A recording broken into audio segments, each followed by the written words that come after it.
Noong tag-init ng 2018, may nangyari sa akin at sa tropa kong si Marco na hinding-hindi ko malilimutan. Sa bahay nila ako tumambay noon kasi lagi kaming naglalaro ng video games pagkatapos ng klase. Nagalit na naman kasi si mama sa akin dahil sa baba ng grades ko, kaya sinabihan ko si Marco na magpapalipas ako ng gabi sa kanila. Wala namang problema sa kanila, kaya dumiretso na ako doon. Pagdating ko kina Marco, as usual, tambay agad kami sa kwarto niya. Naglalaro kami ng Call of Duty nang biglang naputol yung laro namin dahil sa isang malakas na kalabog mula sa labas ng bahay nila. Parang may nabagsakan ng mabigat na bagay. Tumingin kami sa isa't isa, nagtataka kung ano yon. Sinilip ni Marco ang bintana pero wala naman siyang nakita. Alam mo ba, may lumang chapel daw doon sa likod ng gubat malapit dito. Sabi niya bigla. Talaga? Tanong ko. Lagi kong naririnig na may mga kwentong nagpaparamdam daw doon. Gusto mo silipin natin bukas ng umaga? Tumanggi ako noong una. Sino ba namang hindi matatakot, diba? Pero si Marco, matigas ang ulo at mahilig sa adventure. Kaya kahit na kinakabahan ako, napapayag din niya ako. Kinabukasan, sumama ako sa kanya papunta sa gubat. Medyo malayo ang lakad. Mga 20 minuto mula sa bahay nila. Tapos makikitid pa ang daan. Pagdating namin doon, nakita ko agad ang lumang chapel. Sira-sira na ito, may mga basag na bintana, nakalubog sa damo ang mga pader at sobrang dilim kahit tanghali dahil sa lilim ng mga puno. Tara, pasok tayo. Yaya ni Marco. Sigurado ka ba, pre? Mukhang delikado dito. Sabi ko, habang kinukumbinse ang sarili na huwag nang tumuloy. Pero gaya ng dati, hindi niya ako tinigilan hanggang sa sumunod na lang ako. Pagpasok namin, ramdam ko agad ang bigat ng lugar.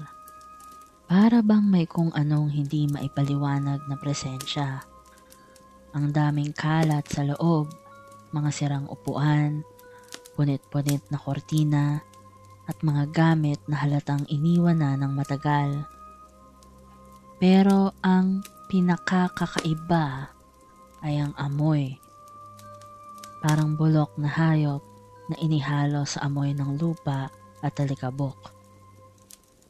Ano yan? Tanong ni Marco, sabay turo sa sahig sa may altar. Paglapit namin, nakita namin ang isang malalaking kahon na gawa sa kahoy. Parang ataul, pero mas simple ang pagkakagawa. Nakabukas ito ng bahagya. Si Marco na walang takot, dahan-dahang sinilip ang nasa loob. Bro, may laman. Sabi niya, halos pabulong. Lumapit ako kahit nanginginig na ang tuhod ko.